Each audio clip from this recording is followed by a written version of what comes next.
Selamat pagi, shalom semuanya yang ada di rumah Tuhan, juga yang ada di tempat masing-masing. Saudara-saudara sekalian, kita sudah memasuki penjelangan Jumat Agung. Minggu-minggu sebelumnya dan sekarang dan seterusnya akan merenungkan event-event penting. Nah, hari ini saya diminta untuk merenungkan yaitu Lukas pasal 9. Bagian ini menceritakan tentang transfiguration, yaitu perubahan wajah daripada Yesus Kristus di atas bukit. Ya, perlu saya bacakan, coba perhatikan ya. Bagian ini indah. Bagian ini penting. Coba kita baca sama-sama. Saya bacakan, kira-kira 8 hari sesudah segala pengajaran itu Yesus membawa Petrus, Yohanes, dan Yakobus lalu naik ke atas gunung untuk berdoa. Ketika ia sedang berdoa, rupa wajahnya itu berubah dan pakaiannya itu menjadi putih berkilau-kilau. Dan tampaklah 2 orang berbicara dengan dia, yaitu Musa dan Elia. Keduanya itu menampakkan diri dalam kemuliaan dan berbicara tentang tujuan bepergiannya yang akan dikenapinya di Yerusalem. Ya, 32.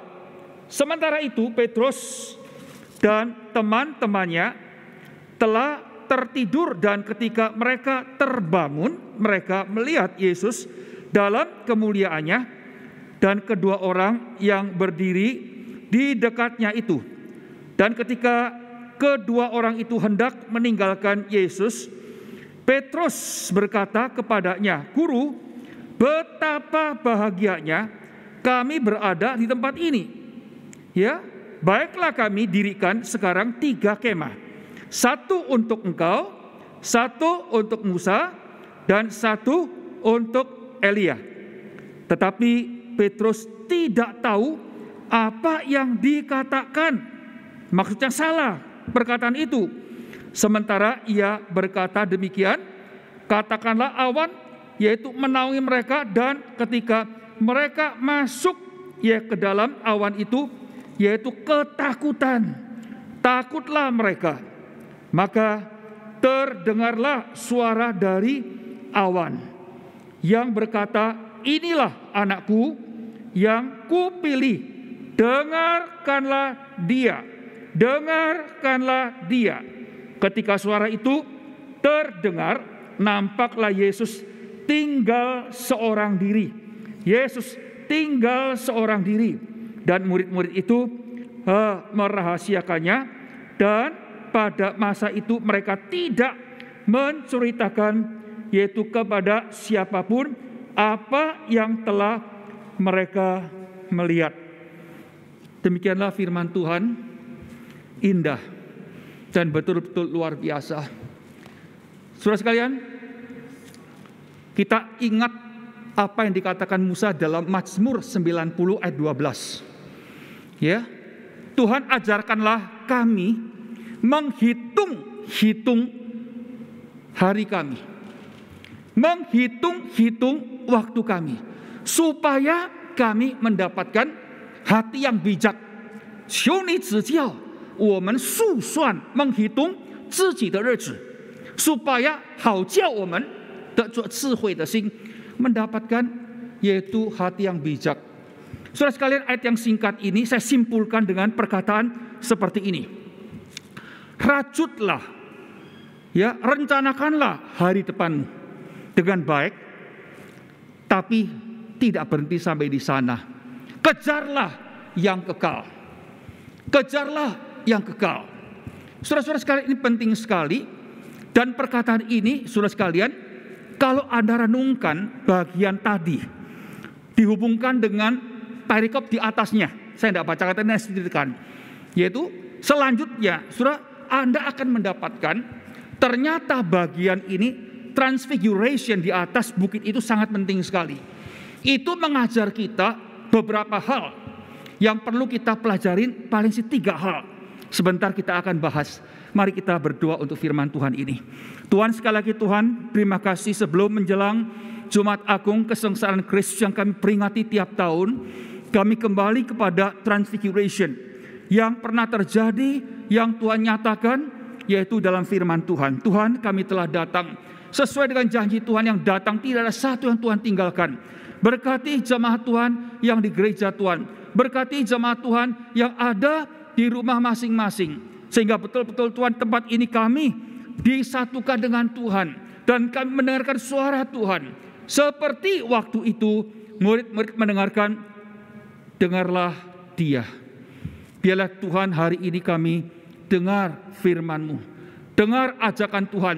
Kami bahkan dalam hidup ini ambil satu keputusan, satu tindakan, sehingga betul-betul yang kami rajut adalah hari depan, bahkan menuju sampai kekekalan. Terima kasih, dengar doa kami Tuhan. Kami panjatkan doa ini dalam nama Yesus, Juru Selamat kami yang hidup. Amin. Amin. Saudara sekalian, dalam pelayanan Yesus 3,5 tahun, 3 kali Allah dari surga bersuara. Ya, Anda ingat yang pertama waktu dibaptis. Inilah anakku, kepadanya aku berkenan. Ya, bukan hanya aku kasih, tapi aku berkenan. Penting sekali. Jelas semua kita dicintai Tuhan, tapi bukan anak-anak Tuhan semua diperkenankan di hadapan Tuhan. Yang kedua, yaitu di Lukas pasal 9. Ya, saudara sekalian, ini kedua kalinya Yesus dinyatakan oleh Allah Bapa dari surga, ini anakku, satu-satunya. Ya, engkau harus dengar Dia. Ini yang kedua kalinya. Yang ketiga kalinya dalam Yohanes pasal 12, itu sebelum Yesus naik, yaitu ke kayu salib, kembali ada petir keluar mengatakan, ini anakku yang aku kasih. Berarti saudara sekalian, setiap kali event itu sangat penting sekali. Dan event ini yang kedua kalinya ini adalah, yaitu bagi saya mengajak kita untuk merajut hari depan, tapi jangan berhenti sampai di sana. Saudara-saudara sekalian, kalau Anda menghitung waktu-waktu Anda, saya sendiri menghitung, ya, setengah tahun lagi saya masuk 75.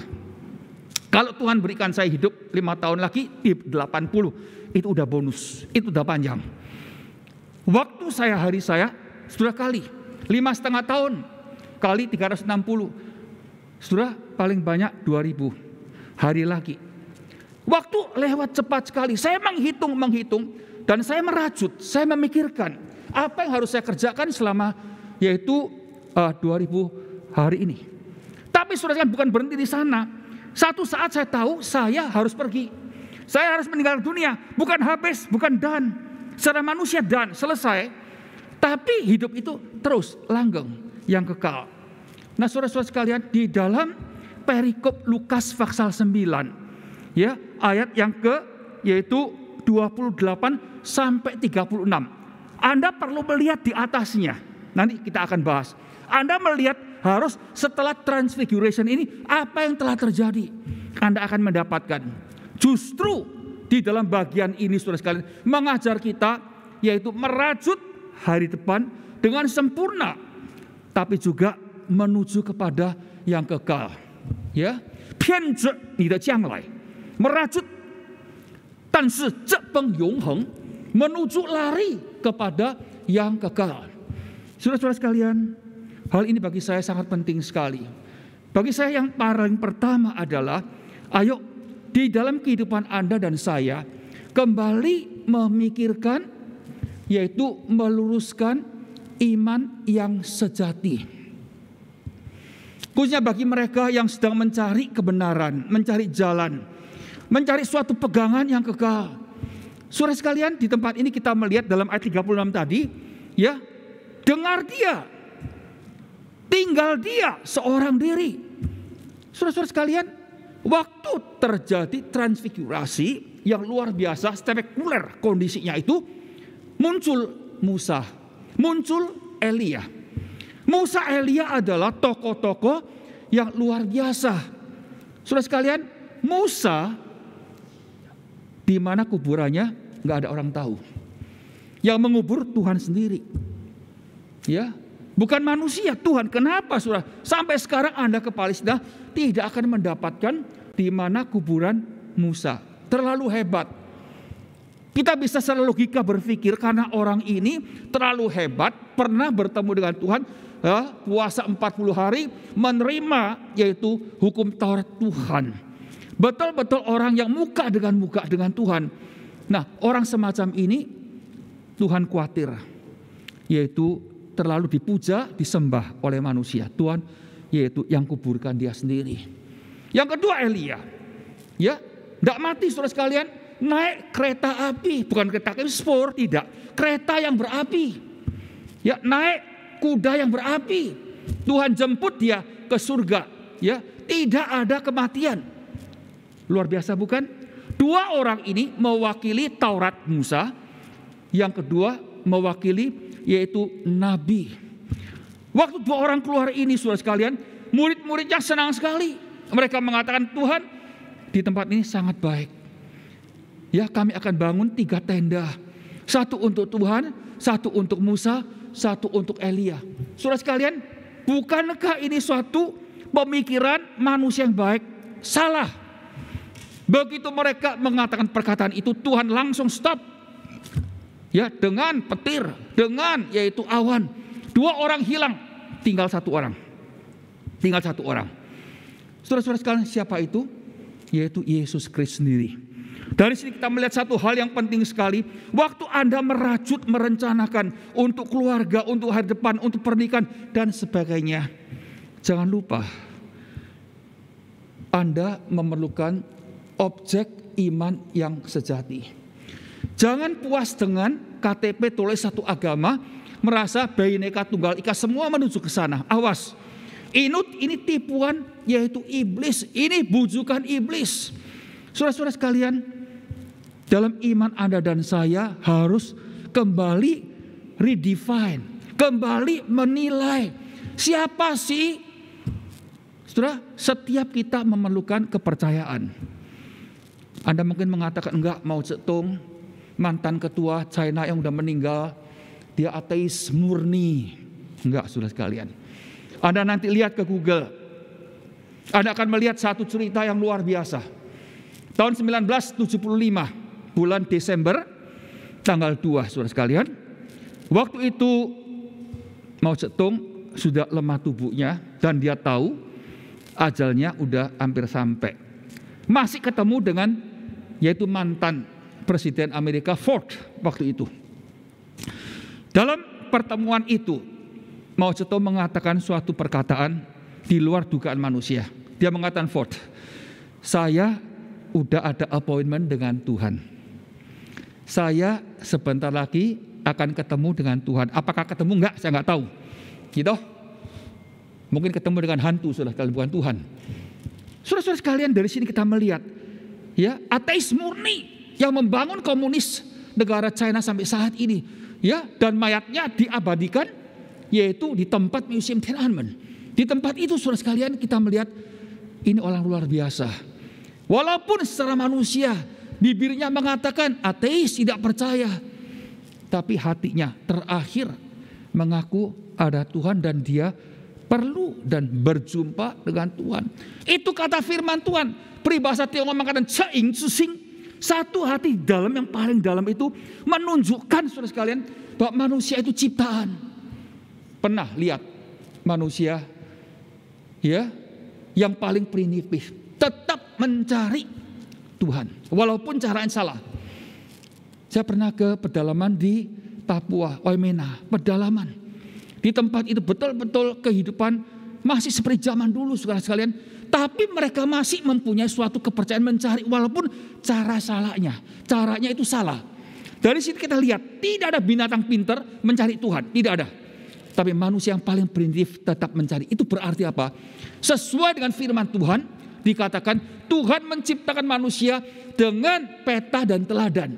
Ya, walaupun kemana saja nyasar, hilang, tetap ada satu insting puji syukur kepada Tuhan. Hanya Yesus Kristus. Di tempat ini kita melihat, tidak lihat orang lain lagi, bukan Musa juru selamatmu, bukan Elia juru selamatmu. Mereka hebat, kita teladani mereka. Banyak contoh kata-kata ajaran mereka yang harus kita pelajarin. Tapi juru selamat bukan mereka. Ini mengajarkan kita, saudara sekalian, kalau Anda betul-betul sedang mencari tolong dari cinta kasih terdalam, cinta kasih itu saya katakan, jangan terus mengeraskan hatimu. Jangan. Cari yang hidup. Ya. Sebentar lagi di lama kita menjelang Jumat Agung. Kenapa disebut Jumat Agung? Kok agung, saudara sekalian? Agungnya karena setelah mati 3 hari dia bangkit. Lain daripada yang lain. Kuburan yang ditinggalkan itu kosong, tidak ada mayatnya. Walaupun orang menentang, terakhir saudara sekalian hanya menjawab, dia bangkit. Dan sejarah membuktikan, ya, membuktikan bahwa dia bangkit dan dia akan datang untuk kedua kalinya. Karena itu kita melihat dari transfigurasi, ya, di atas bukit. Nah, bukit ini bukit mana? Alkitab tidak menjelaskan. Anda lihat di Matius, di Lukas tidak menjelaskan di mana. Tapi saudara sekalian, ahli Alkitab mengatakan akan terjadi waktu itu, yaitu di Bukit Hermon. Kenapa saudara sekalian? Kalau Anda lihat Alkitab sebelum kejadian transfigurasi, 8 hari sebelumnya itu Petrus memproklamirkan. Tuhan menanya, menurut kamu saya itu siapa? Petrus mengatakan, engkau anak Allah yang tunggal, yang diutus urapan Tuhan. Kepada siapa kami harus percaya? Engkau. Nah, kejadian itu adalah di Kaisaria Filipi. Kaisaria Filipi adalah di bawah gunung Hermon. Saya pernah kunjungan ke tempat itu, banyak kuil-kuil, tembok-tembok, ya, batu-batu itu banyak ukiran-ukiran berhala, saudara sekalian. Di tempat itu justru Yesus menantang murid-muridnya. Dan Petrus mengatakan, engkau satu-satunya. Engkau. Nah, setelah 8 hari mereka naik ke Bukit Hermon. Karena itu transfigurasi kemungkinan besar adalah terjadi di Bukit Hermon. Nah, di dalam transfigurasi ini yang pertama saudara sekalian, sekali lagi saya katakan Yesus the only one. Hanya dia saudara sekalian yang mengatakan, aku adalah taulu, jalan, cerli, yaitu kebenaran, sening adalah hidup yang kekal. Taulu, jalan adalah arah hidup kita. 2, cerli, kebenaran adalah konten hidup Anda dan saya. Di dalam dia ada konten itu. Yang ketiga, sening adalah power kehidupan. Jemaat yang saya katakan, perkataan ini hanya dibuktikan melalui kebangkitan Yesus. Hanya melalui kuburan kosong. Tidak ada. Jangan cari, jangan mengharapkan yang mati. Mereka sendiri mati berarti mereka hidup lahir dalam dosa, hidup dalam dosa, dan mereka mati dalam dosa. Yang mati dalam dosa, gimana bisa menolong Anda? Gimana bisa menolong saya? Tidak. Yang pertama, luruskan kembali iman kepercayaan Anda. Kalau bukan Yesus, kalau bukan dia, kembali sekarang ini juga. Jangan tunggu besok, jangan menanti. Iblis akan menipu Anda dan saya.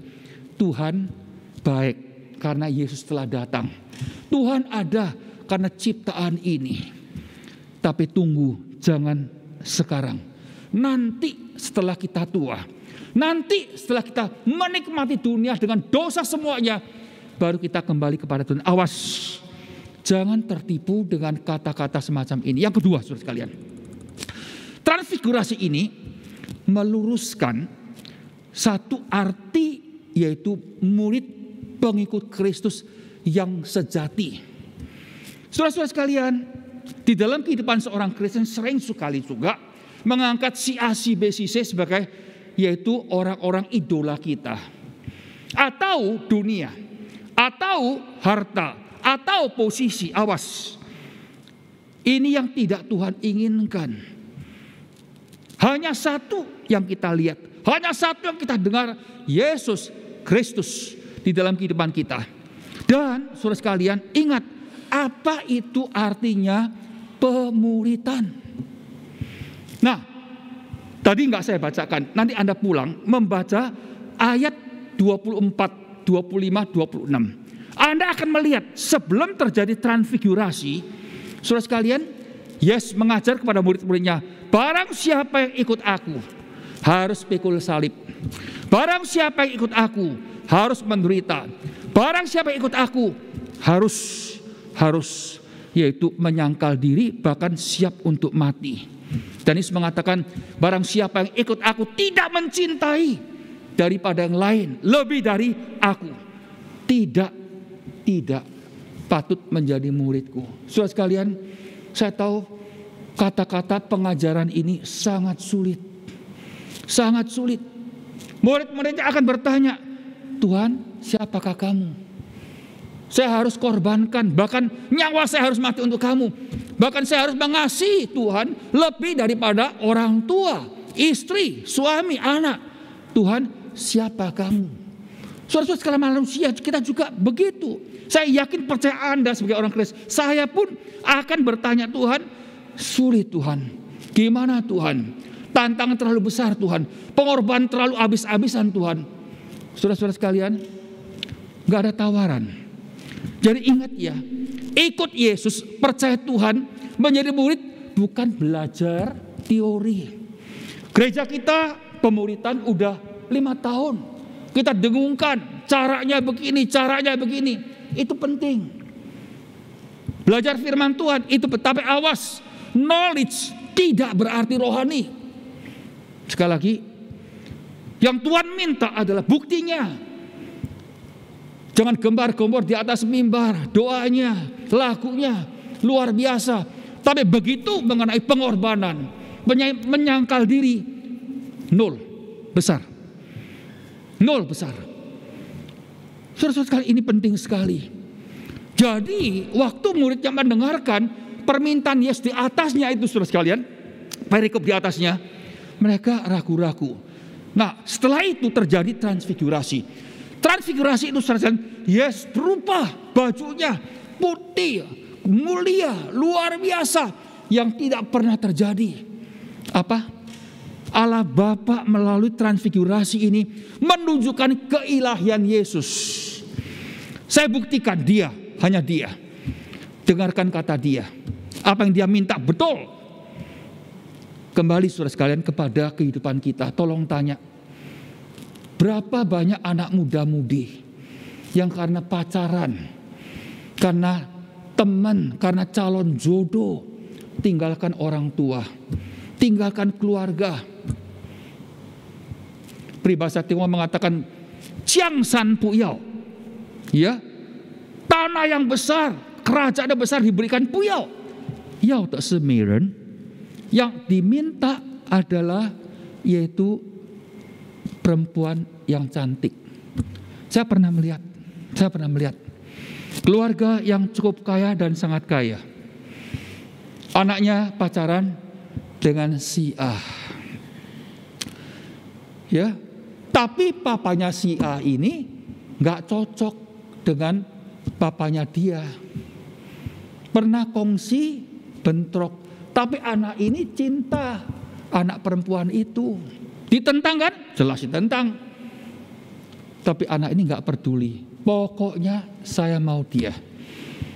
Dia anak satu-satu laki loh. Anak satu-satu laki dalam keluarga yang berarti hartanya dari orang tua untuk dia. Tapi dia gak peduli. Saudara sekalian, akhirnya gimana? Belum jadi berkeluarga udah putus. Ada lagi satu yang lebih hebat, udah jadi. Akhirnya ke Jakarta, dari Jawa Timur pindah ke Jakarta. Dalam penderitaan yang sangat ketemu dengan GKY di Mangga Besar. Waktu itu saya masih mengembalakan. Dalam kelas katekisasi saya baru tahu apa yang terjadi. Tinggalkan orang tua dari Jawa Timur, lari ke Jakarta. Untung dalam penderitaannya ketemu dengan Kristus. Nah, luar biasa. Nah, kalau manusia bisa meninggalkan orang tua karena yang tidak tentu itu, yang bisa tidak dijamin itu, saudara, kenapa kita tidak bisa mengasihi Kristus melebihi? Paulus mengatakan, aku tiap hari mati. Tiap hari. Ya, hidupku Kristus. Sekarang bukannya aku lagi, aku melihat dunia sebagai sampah karena Kristus. Tolong tanya, kok bisa? Sampai dia mengatakan, kalau ada orang tidak mencintai Tuhan, itu dikutuk, harus dikutuk. Kenapa, saudara sekalian? Apakah dia sudah menjadi orang yang ekstrim, yang ya betul-betul nggak waras? Paulus itu enggak, saudara sekalian. Dia mengatakan, aku tahu siapa kepada siapa aku percaya. Saudara sekalian, di dalam pelayanan selama 53 tahun saya melihat orang yang mencintai Tuhan betul-betul adalah orang yang mencintai keluarga. Walaupun Tuhan minta dengan kondisi semacam ini, tapi waktu orang itu betul-betul cinta kepada Tuhan, dia juga ikutin perintah Tuhan mencintai keluarga. Karena itu Anda sebagai pasangan relakan, ya, dengan sukacita biarlah pasangan Anda mencintai Tuhan. Yang penting tanggung jawab kepada keluarga, kepada istri, kepada anak itu dilakukan, bukan ditinggalkan, bukan, tidak boleh. Kalau begitu jangan kawin aja, jangan menikah aja. Ya, Alkitab juga mengajarkan keseimbangan itu, saudara sekalian. Tapi satu saat waktu nggak bisa memilih, harus memilih, saudara sekalian. Kita harus bela Tuhan, kita harus cinta Tuhan, harus cinta kebenaran. Itu yang Tuhan minta. Jemaat yang saya kasih, sekali lagi, jadi anak Tuhan, murid Kristus, saya yakin berkat itu ada, pertolongan itu ada. Saat-saat yang paling sulit, karena hati Tuhan kepada diciptakan itu memberkati.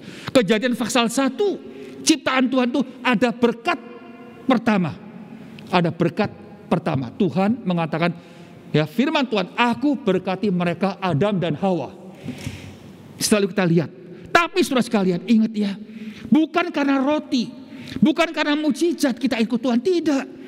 Ya, semua kelimpahan Tuhan di dalam Yesus sudah diberikan. Tapi motivasi kita, tetap ingat ya, aku cinta dia, bukan ini berkatnya.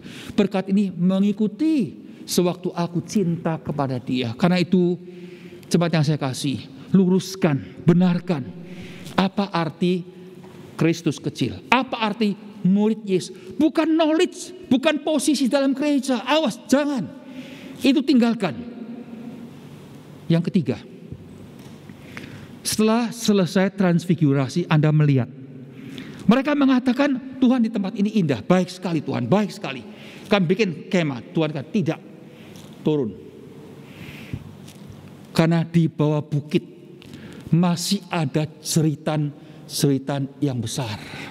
Betul, saudara sekalian. Waktu mereka turun, ada orang dirasuk setan, didoakan oleh murid-murid yang lain, tapi tidak mau keluar.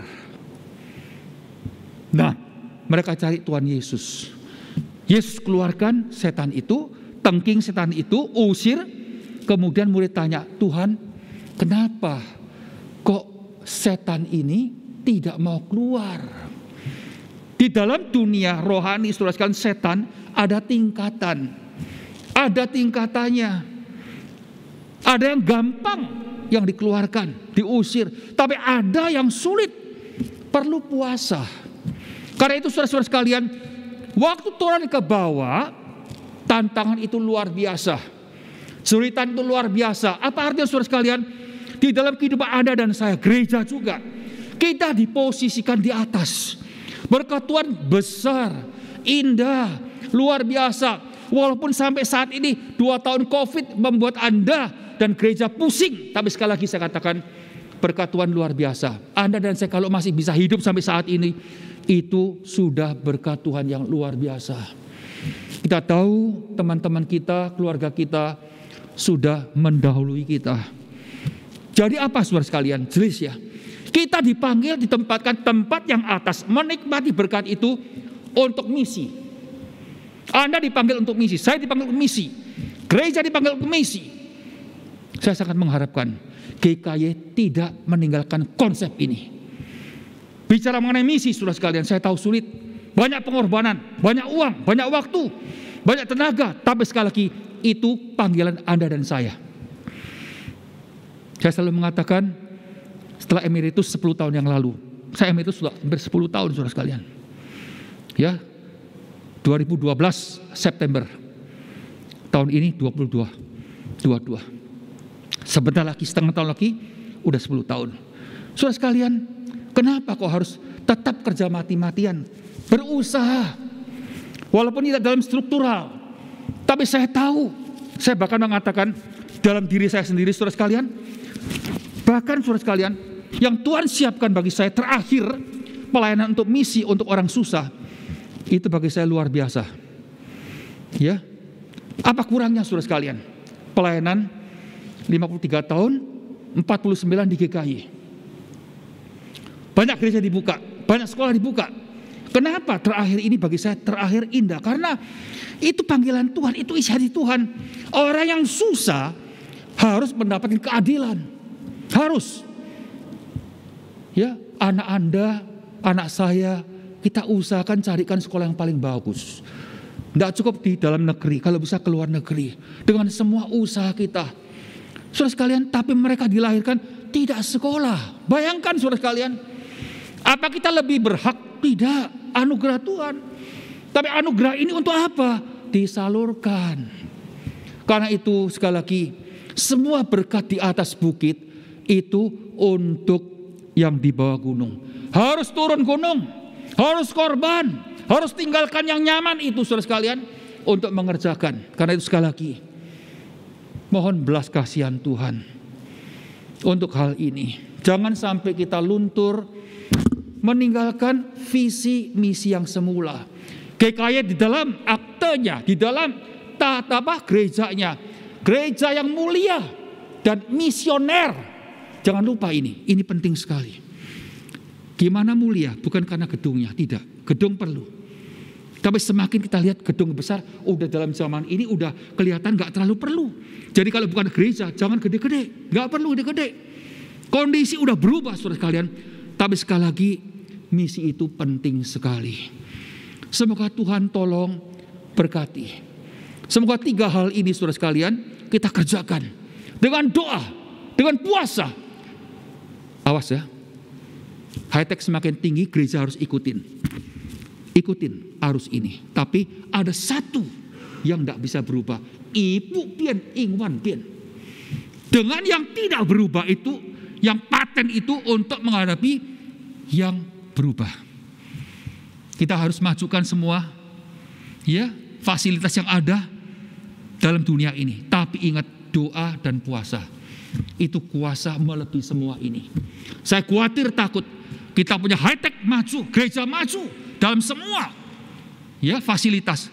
Tapi kalau iman itu tidak ada, kalau doa itu tidak ada, kalau puasa, penderitaan tidak ada, saudara sekalian, ini akan habis. Akan luntur, akan dimakan oleh arus dunia. Dan yang terakhir, berkat Hermon. Ini di Bukit Hermon. Kalau Anda melihat Mazmur 133 ayat ketiga mengatakan, ya, embun Hermon diturunkan ya ke Sion, ke Yerusalem, ke gerejanya. Apa? Karena kesatuan, karena cinta kasih, karena kekompakan. Jemaat yang saya kasih, rajutlah hari depan gereja kita, hari depan kamu. Tapi ingat, ayo kita menuju yang kekal. Sehingga betul-betul saudara sekalian, yang kita kerjakan holistik, keseluruhan manusia yang kita persembahkan kepada Tuhan. Mari kita doa sama-sama. Tuhan, siapkan hati kami. Firman Tuhan sudah kami dengar, sudah disampaikan. Berkati jemaat-Mu, khususnya melalui perjamuan kudus Kristus mati dipecah-pecahkan. Tuhan, biarlah tubuh dan darah yang dilambangkan dengan roti cawan menggugah setiap kami sampai Tuhan datang. Dengar doa kami Tuhan. Biarlah Tuhan 3 hal ini Bagi mereka yang belum kenal Kristus, mereka kenal hanya satu jalan, Yesus serta kayu salibnya. Bagi kami yang sudah percaya Tuhan, Tuhan betul-betul konsekuen dengan panggilan itu. Menderita untuk Kristus, korban untuk Kristus dalam saat-saat yang paling sulit dia. Ketika Tuhan tolong, bukan dengan kekuatan kami manusia, hanya dengan kekuatan Roh Kudus. Di dalam doa, dalam puasa, Tuhan katakan ada kuasa, ada berkat yang luar biasa. Satukan kembali Tuhan gerejamu, sehingga tidak ada agenda masing-masing, semua kembali kepada yaitu kaki kayu salib Kristus. Biarlah berkat Hermon, embun Hermon, Tuhan berkat yang luar biasa itu dicurahkan kepada setiap jemaat Tuhan, kepada setiap gerejamu. Dalam nama Tuhan Yesus Kristus kami berdoa. Amin. Amin. Amin.